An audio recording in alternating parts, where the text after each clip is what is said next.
Bonjour et bienvenue sur All About Aquaculture, tout sur l'aquaculture au profit de l'Afrique. Aujourd'hui, nous sommes dans un marché à Tanjung Tokong, à Penang en Malaisie. Et dans ce marché, je voulais vous montrer comment les commerçants vendent les poissons frais. Et j'aurai l'opportunité, bien sûr, dans un premier temps, de vous présenter le marché quand il est vide. Parce que le marché ici ouvre à peu près à 5 h du matin. Donc à partir de 5 h, le marché est ouvert, les gardiens ouvrent les portes. Et à 11 h midi, le marché ferme et les vendeurs nettoient tout leur comptoir et il n'y a plus personne. Donc je vous présente d'abord le marché quand il est vide, dans le couloir où on vend les poissons. Et ensuite, je vais vous présenter encore le marché lorsqu'il y a des commerçants.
Maintenant, on va faire une petite balade dans le marché, donc je vais poser quelques petites questions à certains vendeurs. On va commencer par un monsieur Darren qui va nous parler un peu de son histoire et depuis combien de temps il est là.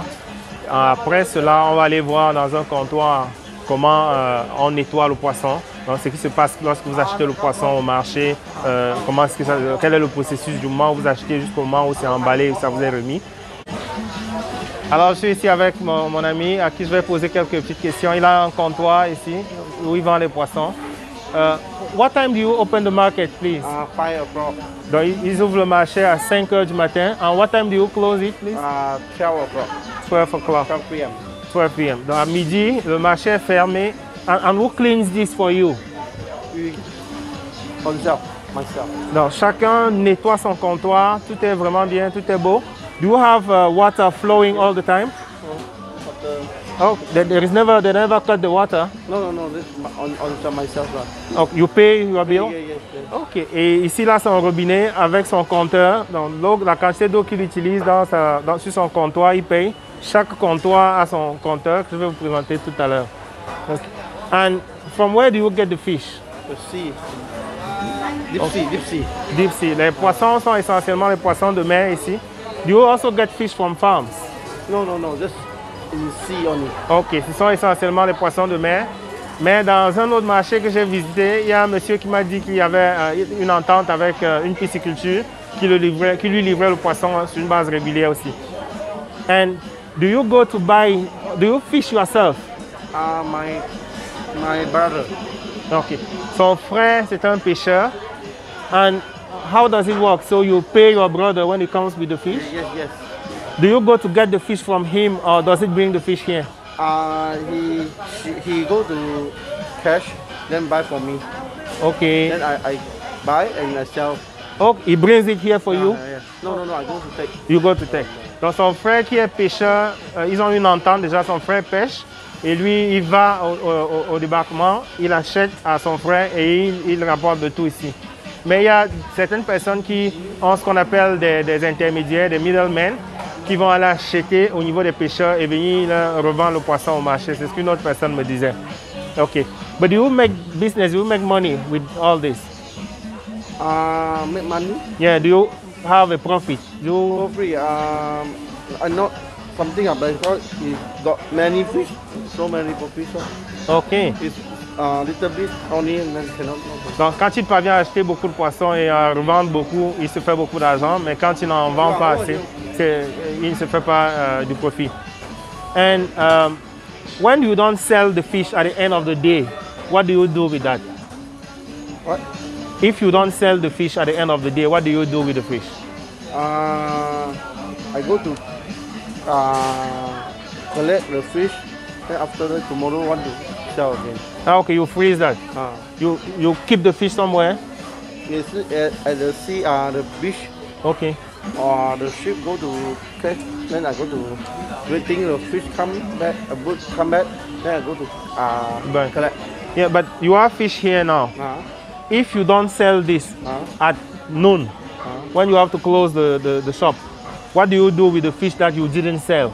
I don't say I go to put the ice, Okay. put the tong and put ice. Yes. And bring it back tomorrow. Yeah. You sell again tomorrow. Yeah. How many times? If you don't sell Today tomorrow. only. Ok. Lui il dit que la pratique courante avec lui, c'est que s'il ne parvient pas à vendre tout son poisson, il va congeler. Il y a des boîtes de glace à côté. Il va mettre le tout sur la glace et ramener à la maison congelé. Et le lendemain, il va vendre. Mais il le fait juste 2 jours. Donc après 2 jours, il ne continue pas. And after 2 days, if you don't sell, what do you do with that? I go to give a small, give a fish eat in the farm. Yeah. You got a fish one. Yes. Then I go to give a fish And eat. they use that to feed the fish yes. in the pond. Yes. And do they pay you for that? Yes. Ok.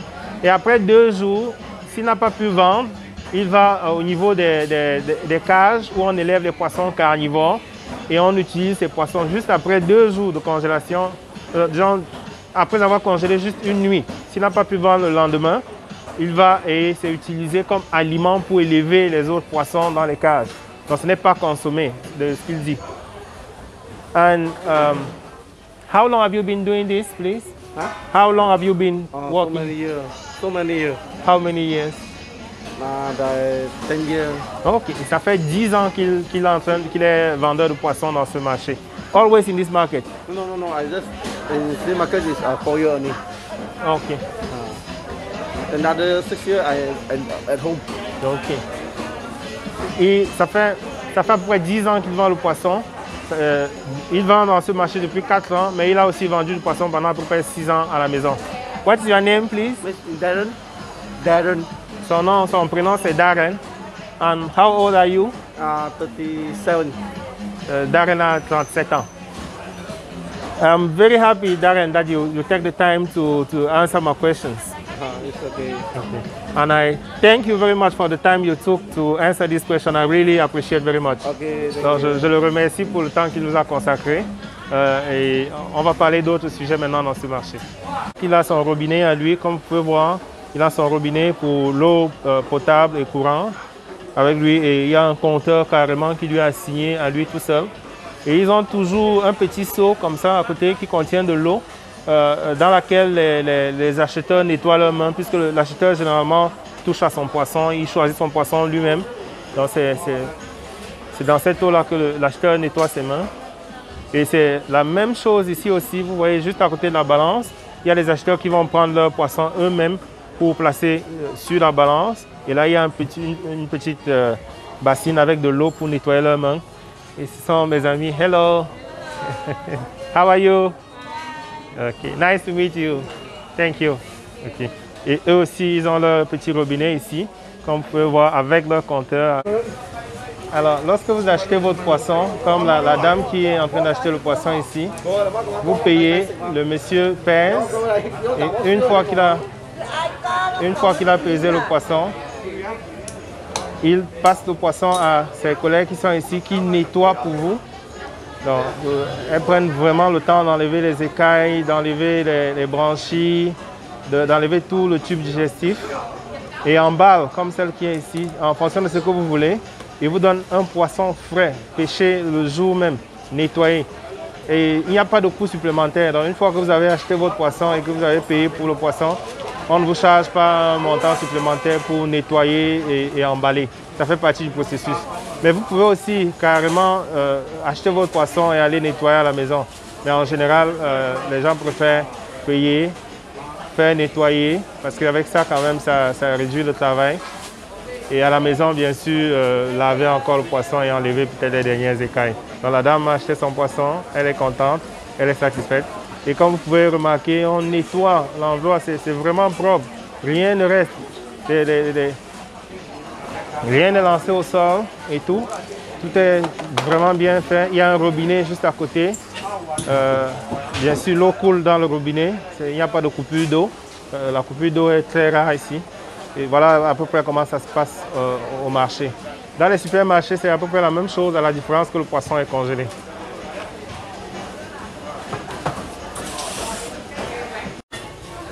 Donc ici, je vous montre le processus avec quelques clientes qui sont en train de choisir leur poisson.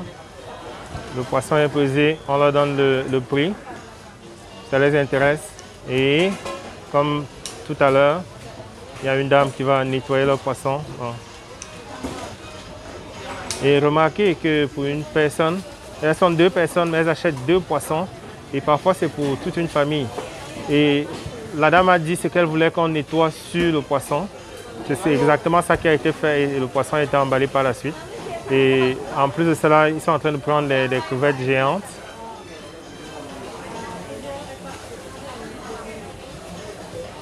Et la dame se rassure qu'elle les goûte parce que tout est pesé.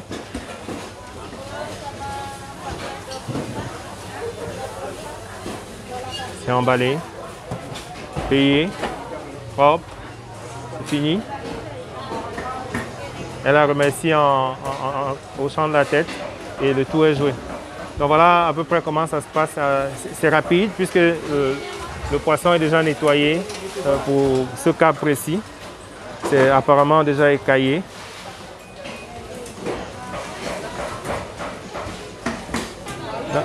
Ici, je voudrais juste vous montrer comment ce monsieur maintient son poisson frais.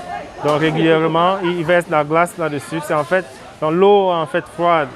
C'est pas une eau juste courante. Il verse de la glace et c'est la glace qui fond. Ce qui fait qu'il maintient son poisson à 4 degrés régulièrement. Et c'est clair qu'en faisant ainsi, si le poisson a été acheté au niveau de la mer à 5 h du matin et qu'à 11 h le marché ferme, il s'en va congeler. Le poisson est resté frais de 5 h du matin jusqu'à 11 h. S'il congèle, oui, c'est vrai que ce n'est pas la meilleure pratique possible, mais c'est toujours bien, le poisson est resté frais et le lendemain, ils peuvent vendre. Et ça, c'est autorisé par le service sanitaire ici. Donc, c'est bien. Là encore, ils sont en train de mettre de la glace dans les poissons. Comme vous avez remarqué, tout se fait avec beaucoup de glace.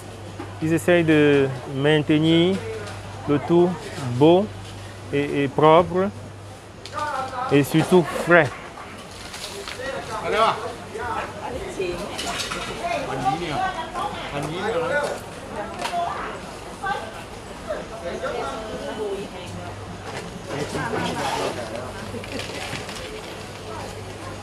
Apparemment, ils ont vendu tout ce qu'ils avaient, ils sont allés dans leur réserve, ils sont en train de charger leur comptoir une deuxième fois.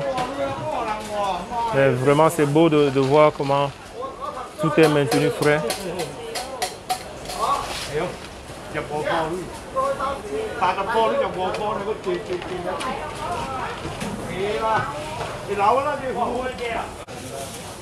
Voilà d'autres comptoirs, vraiment, où il y a beaucoup de choix.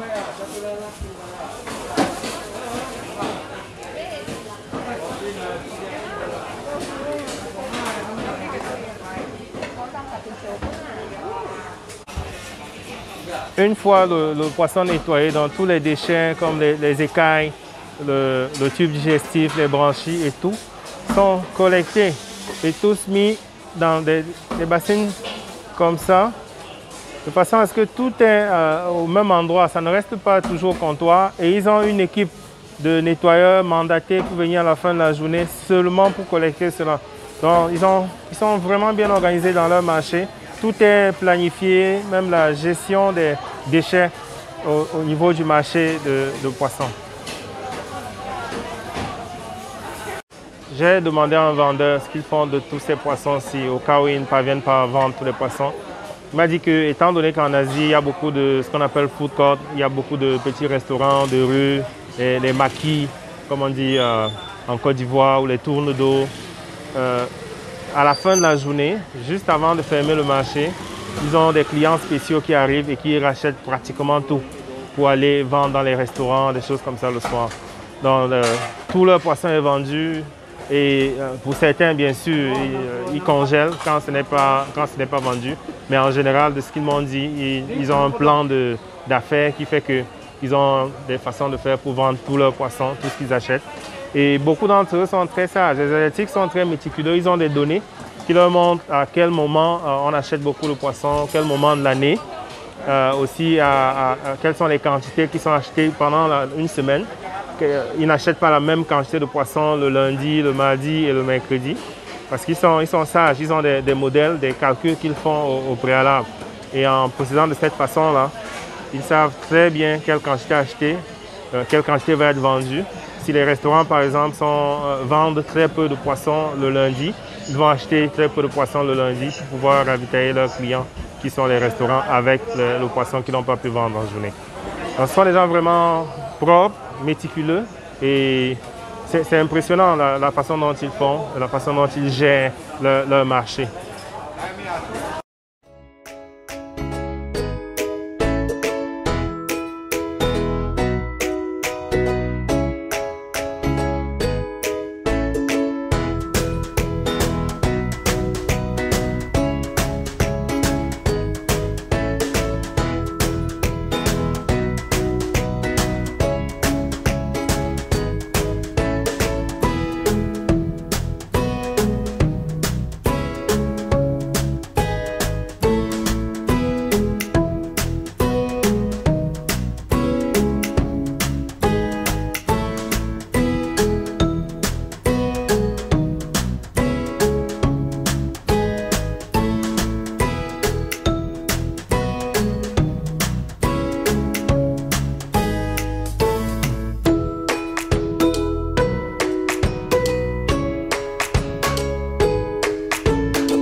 Alors, même si la plupart du poisson qu'on a vu dans ce marché vient de la pêche, c'est à peu près la même façon que le poisson de la pisciculture est traité. Donc, en fonction des commerçants, il y en a qui se ravitaillent seulement chez les pêcheurs, mais il y en a aussi qui se ravitaillent chez les pisciculteurs.